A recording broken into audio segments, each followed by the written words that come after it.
Ce soir, j'aimerais vous inviter à chercher l'Épître aux Galates, au chapitre 5. L'Épître de Paul aux Galates, au chapitre 5. Et j'aimerais qu'on puisse se rappeler une vérité très importante pour l'enfant de Dieu en tant que disciple de Jésus-Christ. Une vérité que l'on doit répéter régulièrement à nos cœurs et qui est salutaire pour chacun de nous. Car c'est une vérité qui n'est pas innée pour le chrétien. Ce n'est pas quelque chose qui revient facilement dans notre esprit. Et bien souvent, on oublie cela, alors que Dieu nous confie cette responsabilité importante. Donc, Galates chapitre 5, je me souvenais de Paul lorsqu'il disait dans Philippiens 3.1, il disait « Je ne me lasse pas de vous écrire les mêmes choses et je ne me lance pas de vous enseigner cette vérité-là qu'on va encore considérer, ce quelques mois qu'on ne l'a pas vu, mais c'est très important de se souvenir de ça, le verset 24 de Galates chapitre 5. L'apôtre Paul dit à ces chrétiens de la Galatie, « Ceux qui sont à Jésus-Christ ont crucifié la chair avec ses passions et ses désirs. » Je répète, ceux qui sont à Jésus-Christ ont crucifié la chair avec ses passions et ses désirs. Le titre de mon message ce soir, c'est une crucifixion nécessaire. Une crucifixion nécessaire. Cette crucifixion-là de notre vieille nature, du vieil homme, avec toutes ses convoitises, et on doit le faire quotidiennement, on doit le faire constamment. Être prêt à renoncer à ces désirs qui sont contraires à la volonté de Dieu. Donc, j'aimerais voir ce passage-là, vous mettre un peu dans le contexte. Pardon?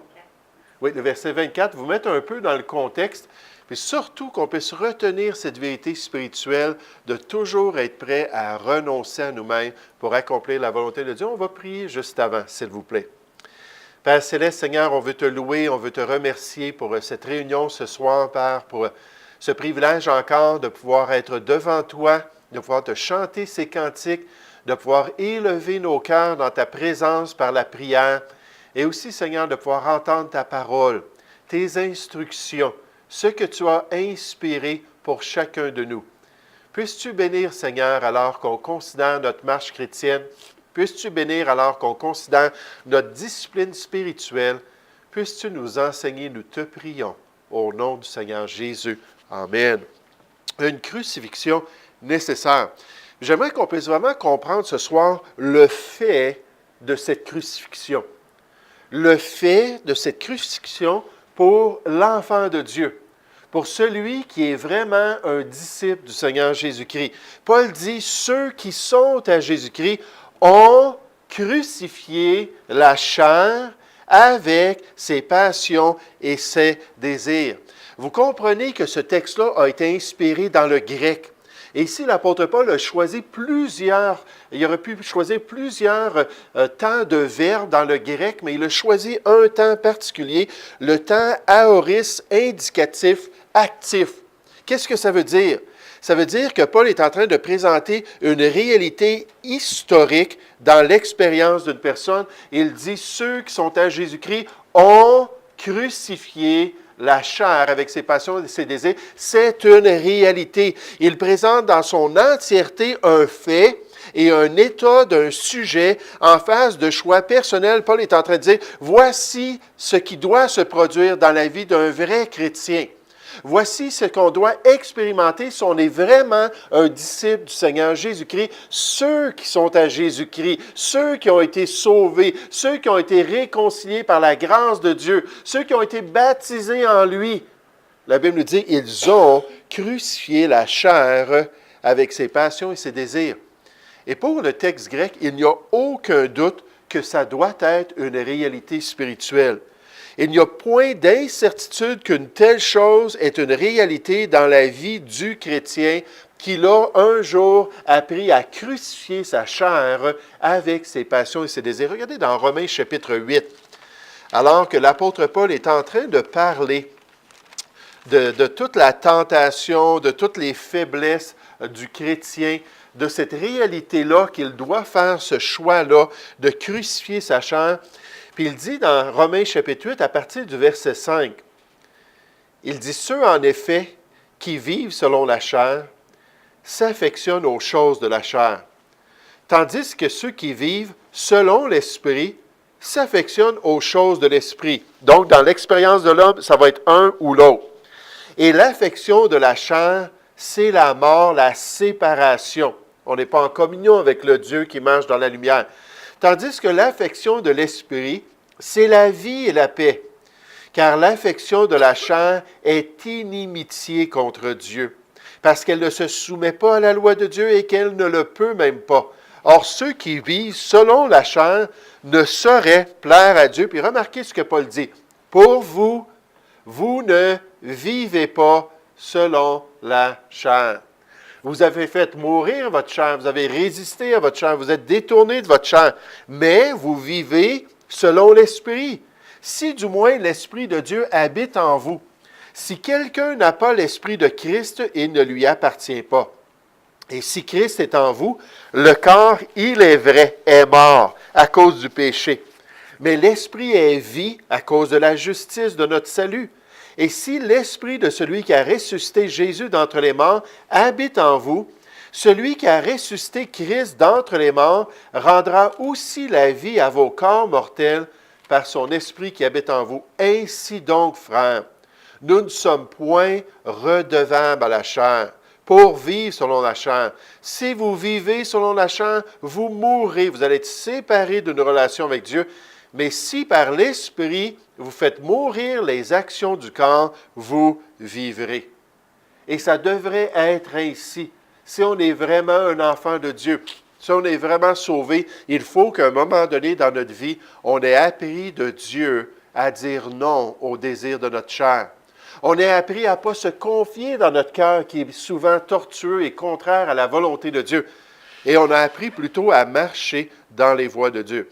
Donc, en disant ça, dans Galates chapitre 5, Paul nous présente le fait de cette crucifixion-là. Ceux qui sont en Jésus-Christ ont crucifié la chair avec ses passions et ses désirs. Maintenant, dans le contexte du passage, on voit le besoin de cette crucifixion. Le besoin de cette crucifixion ou la nécessité de cette crucifixion pour l'enfant de Dieu, pour le disciple de Christ. Pourquoi? Parce que la Bible nous dit ici qu'il a deux natures qui sont opposées dans son cœur. Il y a continuellement un tiraillement entre deux hommes qui habitent en lui, soit le vieil homme ou le nouvel homme qui agissent dans son cœur. Puis à cause de ça, il doit identifier ces hommes-là, puis renoncer au vieil homme, comme ce chef indien-là qui avait dit à un missionnaire, il dit « Ah, je comprends. » Il dit « C'est comme s'il y a deux chiens ou deux loups dans mon cœur, un blanc puis un noir. Et pour plaire à Dieu, il faut que je cesse de nourrir le noir, puis que je laisse vivre le blanc, pour que le blanc puisse s'épanouir et accomplir la volonté de Dieu. » Regardez dans Galates chapitre 5. On a la conclusion au verset 24 de notre description des deux natures du chrétien dans Galates chapitre 5. Si on commence avec le verset 13, on nous dit « Frères, vous avez été appelés à la liberté. Seulement, ne faites pas de cette liberté un prétexte de vivre selon la chair, donc selon le vieil homme qui s'oppose à Dieu, qui est inimitié contre Dieu. Mais rendez-vous par amour, serviteurs les uns les autres. Faites le bon choix. Crucifiez votre chair et accomplissez la volonté de Dieu, car toute la loi est accomplie dans une seule parole, celle-ci, tu aimeras ton prochain comme toi-même. Mais si vous vous mordez, on parle à des chrétiens ici, et vous vous dévorez les uns les autres, prenez garde que vous ne soyez détruits les uns par les autres. Puis il y a toujours une possibilité pour ça qu'on détruise l'œuvre de Dieu. Verset 16. Je dis donc, marchez selon l'Esprit. Puis là, on commence à mettre les deux pôles de l'expérience du chrétien. Il dit, marchez selon l'Esprit et vous n'accomplirez pas les désirs de la chair du vieil homme. Car la chair a des désirs contraires à ceux de l'Esprit. Et l'Esprit en a de contraires à ceux de la chair. Ils sont opposés entre eux. Et ce verbe-là, j'aime bien ça, ça veut dire être couché dans une fosse. Être couché dans un endroit de guerre. Donc, on se place et on est en train de se battre jusqu'à la mort contre des ennemis. Bien souvent, on parle de faire le contraire d'un autre ou d'être son adversaire. Et ce verbe-là vient décrire cette opposition-là. Ils sont opposés entre eux afin que vous ne fassiez point ce que vous voudriez. Si vous êtes conduit par l'Esprit, vous n'êtes point sous la loi. Or, juste pour que les chrétiens puissent bien comprendre, Paul dit, les œuvres de la chair sont évidentes. Ce sont la débauche, l'impureté, le dérèglement, l'idolâtrie, la magie, les rivalités, les querelles, les jalousies, les animosités, les disputes, les divisions, les sectes, l'envie, l'ivrognerie, les excès de table et les choses semblables. Je vous dis d'avance, comme je l'ai déjà dit, que ceux qui commettent de telles choses n'hériteront point le royaume de Dieu. Mais, l'autre pôle, le fruit de l'esprit, c'est l'amour, la joie, la paix, la patience, la bonté, la bienveillance, la foi, la douceur, la maîtrise de soi. La loi n'est pas contre ces choses. Puis là, on nous dit, ceux qui sont à Jésus-Christ ont tout le potentiel. Ceux qui sont à Jésus-Christ ont compris ce combat-là spirituel dans leur cœur. Ils savent qu'ils ont une bonne nature et une mauvaise nature et ils sont prêts à faire cette crucifixion-là de leur chair. Jésus a dit dans Luc 9 au verset 23, « Si quelqu'un veut venir après moi, qu'il renonce à lui-même, qu'il se charge à chaque jour de sa croix et qu'il me suive. » Et c'est une responsabilité, c'est un besoin pour suivre le Seigneur Jésus-Christ et marcher dans ses voies. Regardez avec moi dans Romains chapitre 13, comment on nous présente cette responsabilité-là. Donc ce soir, on voit le fait de la crucifixion. Comme Jésus a été crucifié sur la croix du Calvaire il y a quelques 2000 ans, de même celui qui est sauvé a aussi appris à renoncer à lui-même, à porter sa croix, à faire la volonté de Dieu pour pouvoir le glorifier. Puis on sait maintenant pourquoi, à cause de ce besoin-là d'identifier les deux natures qui agissent en nous. Ce combat-là, ces tranchées-là, qui sont là pour le restant de notre vie jusqu'à ce que nous soyons devant le Seigneur. Et enfin, on sera libérés. Et enfin, on sera pleinement spirituel et pleinement unis à Dieu. Mais entre-temps, il faut se rappeler de renoncer à nous-mêmes. Dans Romains chapitre 13, on nous dit à partir du verset 11, pardon. Cela importe d'autant plus que vous savez en quel temps nous sommes. C'est l'heure de vous réveiller enfin du sommeil, car maintenant le salut est plus près de nous que lorsque nous avons cru. La nuit est avancée. Le jour approche, ce jour-là où on va être dans la présence du Seigneur. Dépouillons-nous donc des œuvres des ténèbres et revêtons les armes de la lumière. Ça, c'est un choix qu'on doit faire. Marchons honnêtement, comme en plein jour, loin des orgies et de l'ivrognerie, de la luxure et de la débauche, des querelles et des jalousies, mais revêtez-vous du Seigneur Jésus-Christ. Si quelqu'un veut venir après moi, si quelqu'un veut être en communion, si quelqu'un veut accomplir ma volonté, revêtez-vous du Seigneur Jésus-Christ et n'ayez pas soin de la chair pour en satisfaire les convoitises. Dans le plan de Dieu, c'est tolérance zéro. On ne prend pas soin de la chair, on l'écrase, on la crucifie, on y renonce. Comprenant que la volonté de Dieu est bonne, agréable et parfaite. On n'a pas besoin de notre chair, on n'a pas besoin d'en prendre soin, on n'a pas besoin de la cajoler. On dit non, et là, on peut être rempli de l'Esprit de Dieu et marcher dans les voies de Dieu. Mais Paul nous présente le fait de cette crucifixion. Ça doit être une réalité pour le chrétien. Deuxièmement, il nous présente le besoin dans le contexte, en montrant qu'on a deux natures qui sont toujours agissantes. Il n'y a aucun passage qui nous enseigne clairement l'éradication de notre vieille nature, comme certains vont dire en parlant de Matthieu chapitre 5 au verset 38, je pense. « Soyez donc parfaits comme votre Père céleste est parfait. » Ça ne parle pas de cela du tout, que tout à coup, oups, on n'a plus de nature pécheresse. Mais dernièrement, pour nous motiver, on présente ici le fruit de cette crucifixion-là.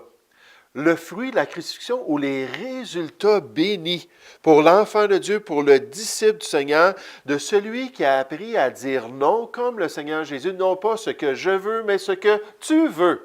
Puis toujours chercher à faire la volonté de son Père Céleste, toujours avoir une piété, toujours avoir une passion pour Dieu, toujours être zélé dans les voies de Dieu.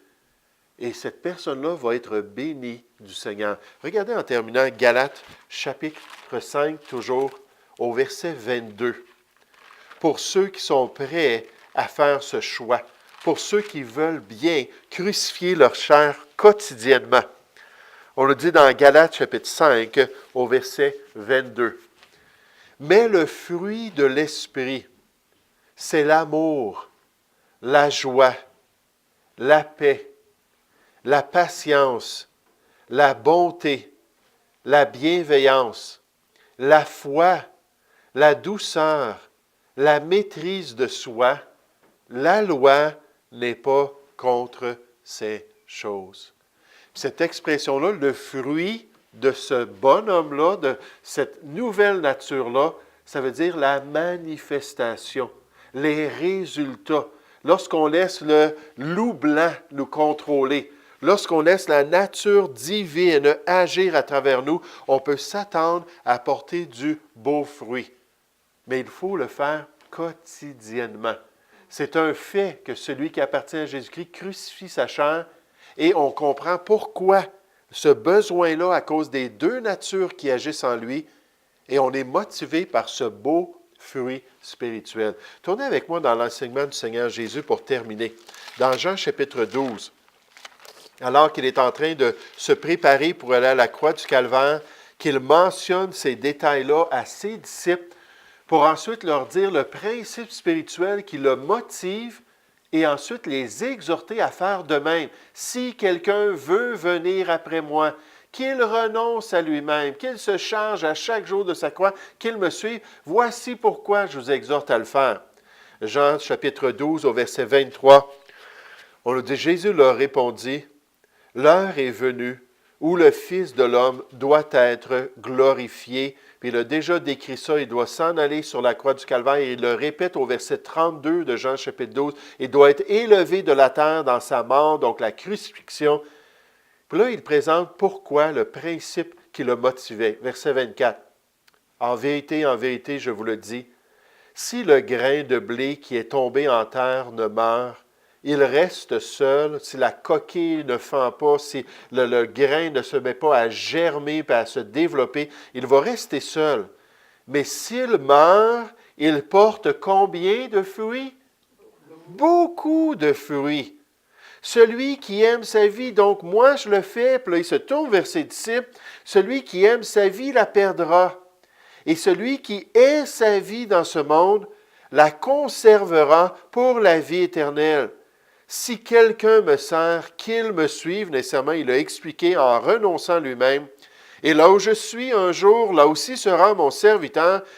Si quelqu'un me sert, le Père l'honorera. Comme Philippiens chapitre 2 au verset 9 nous dit que Dieu a élevé le Seigneur Jésus à cause de son obéissance parfaite à cette mort maudite de la croix du Calvaire. Il a reçu le nom qui est au-dessus de tout nom. Il a été glorifié et honoré. Et de la même manière, si on peut juste apprendre que la crucifixion personnelle, c'est nécessaire, que c'est un fait pour un vrai croyant, que c'est un besoin à cause des deux natures qui sont opposées dans notre cœur et qu'il y a des beaux fruits spirituels pour ceux qui acceptent de le faire pour la gloire de Dieu. Nous allons prier ensemble. Ô Père Céleste, j'aimerais te louer, j'aimerais te remercier pour ce beau passage des Écritures. Et Seigneur, merci que ceux qui sont à Jésus-Christ ont crucifié leur chair avec ses passions et ses désirs. Seigneur, si on n'a jamais renoncé à nous-mêmes dans notre vie, si on n'a jamais appris à imiter notre Sauveur, si on n'a jamais dit « Que veux-tu que je fasse? » Non pas ce que je veux, mais ce que tu veux. Peut-être, Seigneur, que c'est tout simplement qu'on n'a jamais été sauvé, qu'on n'a jamais été transformé. Comme Paul le dit si bien dans Philippiens chapitre 1, verset 21, Il dit, j'ai été crucifié avec Christ. Ça, c'était spirituellement lors de sa foi en Jésus-Christ. Il a été identifié à l'œuvre de Jésus-Christ. Et il dit, et ce n'est plus moi qui vis, c'est Christ qui vit en moi. Oh, que quotidiennement on peut se dire, c'est Christ qui vit en moi. Quotidiennement, on peut se dire, Christ est ma vie. Il faut qu'il croisse et que je diminue encore plus. Et si on le fait, Seigneur, de plus en plus, tu nous promets beaucoup de fruits. Et tu nous dis que c'est ainsi que tu seras glorifié dans la vie de tes disciples. Apprends-nous, Seigneur, à haïr notre vieille nature. Apprends-nous à nous détourner de cette corruption spirituelle et apprends-nous à marcher selon l'Esprit pour ne pas accomplir les désirs de la chair. Père, on te prie, au nom du Seigneur Jésus. Amen.